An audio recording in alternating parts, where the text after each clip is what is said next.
यदि तपाईँ कोरियामा आइसक्नु भएको छ तर तपाईको सिममा Ncell अर्थात एनटीसी को सिम चाहिँ तपाईको मोबाइलमा चाहिँ नो सिग्नल आएको छ भने त्यस्तो अवस्थामा कसरी तपाईले रोमिङ सेवा चाहिँ सुचारु गर्ने भन्ने बारेमा सिकाउनेछु। त्यस्तै गरी तपाईँ नेपालमा हुनुहुन्छ र तपाईँ आउँदै हुनुहुन्छ भने त्यस्तो अवस्थामा तपाईले नेपालमै कसरी रोमिङ सेवा चाहिँ सुचारु गरेर आउने भन्ने बारेमा तपाईलाई प्रोपर जानकारी दिनेछु आजको भिडियो अन्तर्गत रहेर। यदि तपाईँ पनि आजको टपिक बारे इन्ट्रेस्टेड हुनुहुन्छ भने भिडियोलाई स्किप नगरी अन्तिमसम्म हेर्न नबिर्सनु होला। यदि तपाईँ च्यानलमा नयाँ हुनुहुन्छ भने सब्स्क्राइब गरिदिनु होला र भिडियोलाई सुरु गर्नुभन्दा पहिले एक लाइक गर्न नबिर्सनु होला। यदि तपाईँ कोरियामा हुनुहुन्छ र तपाईँ Ncell को सिम चाहिँ चलाउन चाहनुहुन्छ अर्थात रोमिङ सेवा चाहिँ सुचारु गर्न चाहनुहुन्छ भने त्यस्तो अवस्थामा तपाईको मोबाइलमा चाहिँ नो सिग्नल भएर आइरहेको छ भने त्यस्तो अवस्थामा तपाईँ सिम्पली जानुपर्ने हुन्छ तपाईको मोबाइलमा भएको सेटिङमा जानु होला। सेटिङमा गइसकेपछि नेटवर्क एन्ड इन्टरनेट भनेर देख्न सक्नुहुन्छ। यसमा टच गर्नु होला। यसमा टच गरिसकेपछि तपाईले Ncell को सिममा टच गर्नु होला। यसमा टच गरिसकेपछि एडभान्स भनेर देख्न सक्नुहुन्छ। यसमा टच गर्नु होला। यसमा टच गरिसकेपछि अलिकति स्क्रोल डाउन गर्नु होला। त्यसपछि एसएस पोइन्ट नेम भनेर देख्न सक्नुहुन्छ। यसमा टच गर्नु होला। यसमा टच गरिसकेपछि यहाँ नजिक साइडमा प्लसको आइकन देख्न सक्नुहुन्छ। यसमा टच गर्नु होला। यसमा टच गरिसकेपछि यहाँ नेम भनेको छ नेममा टच गर्नु होला। नेममा टच गरिसकेपछि तपाईले Ncell भनेर टाइप गर्नु होला र ओके गर्नु होला।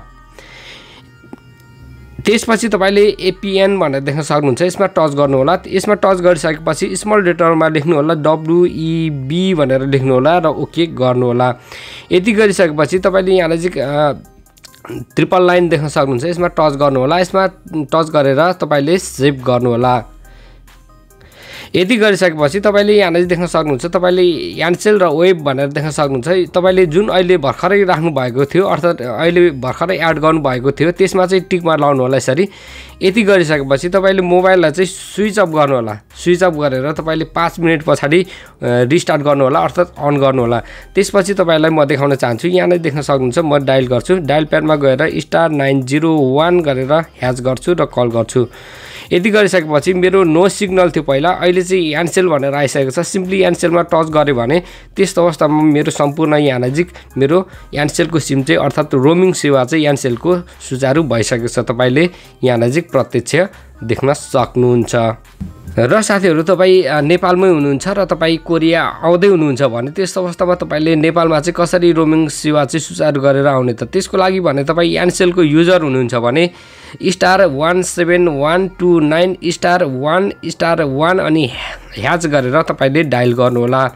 यति गरिसकेपछि Ncell को रोमिङ सेवा सुचारु हुन्छ। त्यस्तै गरी तपाईले एनटीसी को युजर हुनुहुन्छ भने तपाईँ *1415 *7 *2 गरेर त्यसपछि ह्याच गर्नु होला र डायल गर्नु होला। यति गरिसकेपछि तपाईको एनटीसी को रोमिङ सेवा सुचारु हुन्छ। तपाईको सिम चाहिँ चलाउन सक्नुहुनेछ। यदि तपाईँ कोरियामा आइसक्नु भएको छ र तपाईँ एनटीसी को सिम चाहिँ तपाईँ सुचारु गर्न चाहनुहुन्छ अर्थात रोमिङ सेवा लिन चाहनुहुन्छ भने त्यस्तो अवस्थामा तपाईले एउटा फर्म देख्न सक्नुहुन्छ। यो भिडियोको डिस्क्रिप्सनमा लिंक रहनेछ। त्यो लिंकमा क्लिक गर्नुभयो भने स्क्रिनमा देखिरहनु भएको जस्तै तपाईले पाउन सक्नुहुनेछ। त्यहाँ चाहिँ तपाईको फुल नेम भनेको छ। तपाईको नाम राख्नु होला। त्यसपछि मोबाइल नम्बर भनेको छ। मोबाइल नम्बर राख्नु होला। त्यसपछि एड्रेस भनेको छ। एड्रेस राख्नु होला। त्यस्तै गरी सिटिजनशिप नम्बर भनेको छ। नागरिकता नम्बर राख्नु होला। त्यसपछि इस्यु फर्म भनेको छ अर्थात तपाईको कहाँबाट इस्यु भएको त्यो लेख्नु होला। त्यसपछि पासपोर्ट नम्बर भनेको छ। पासपोर्ट नम्बर राख्नु होला। त्यसपछि अहिले तपाई कुन देशमा हुनुहुन्छ त्यो लेख्नु पर्ने हुन्छ। त्यसपछि यहाँ सिग्नेचर भनेको छ। सिग्नेचर गर्नु होला। त्यसपछि डेट भनेको छ। डेट लेख्नु होला।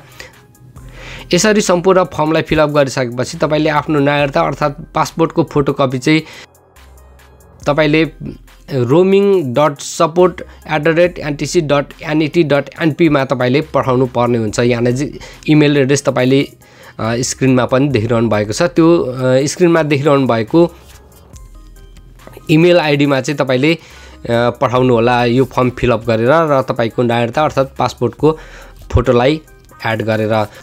सो साथीहरु तपाई एनटीसी को युजर हुनुहुन्छ र एनटीसी को चाहिँ रोमिङ सेवा अर्थात तपाईले कल गर्दा अर्थात फोन आउँदाखेरि भने तपाईको कति चार्ज लाग्छ त त्यसको लागि भने तपाई जान पर्ने छ। म एनटीसी को वेबसाइटमा छु सिम्पली त्यसपछि अलिकति स्क्रोल डाउन गरेर यहाँलाई देख्न सक्नुहुन्छ रोमिङ सर्भिस भनेर देख्न सक्नुहुन्छ यसमा टच गरे यसमा टच गरिसकेपछि यहाँ भनेको छ रोमिङ विथ जीएसएम पोस्टपेड भनेको छ हामी चाहिँ प्रिपेड मैले रोमिङ विथ प्रिपेडमा गए सिम्पली यसमा टच गर्छु यसमा टच गरेर तपाईले यहाँलाई देख्न सक्नुहुन्छ कुन देशमा चाहिँ कति चार्जहरु लाग्ने रहेछ कल गर्दा अर्थात कल आउँदाखेरि तपाईले एसएमएस गर्दाखेरि त्यो सम्पूर्ण कुराहरु देख्न सक्नुहुनेछ यदि तपाई साउथ कोरियामा हुनुहुन्छ भने यहाँ नजिक देख्न सक्नुहुन्छ यदि तपाई Ncellको युजर हुनुहुन्छ भने म Ncellको वेबसाइटमा छु त्यसपछि अलिकति स्क्रोल डाउन गर्छु त्यसपछि इन्टरनेशनल रोमिङमा गए यसमा गइसकेपछि अलिकति यहाँ नजिक स्क्रोल डाउन गर्छु त्यसपछि Ncell रोमिङ भनेको छ सिम्पली यसमा टच गरे त्यसपछि स्क्रोल डाउन त्यसपछि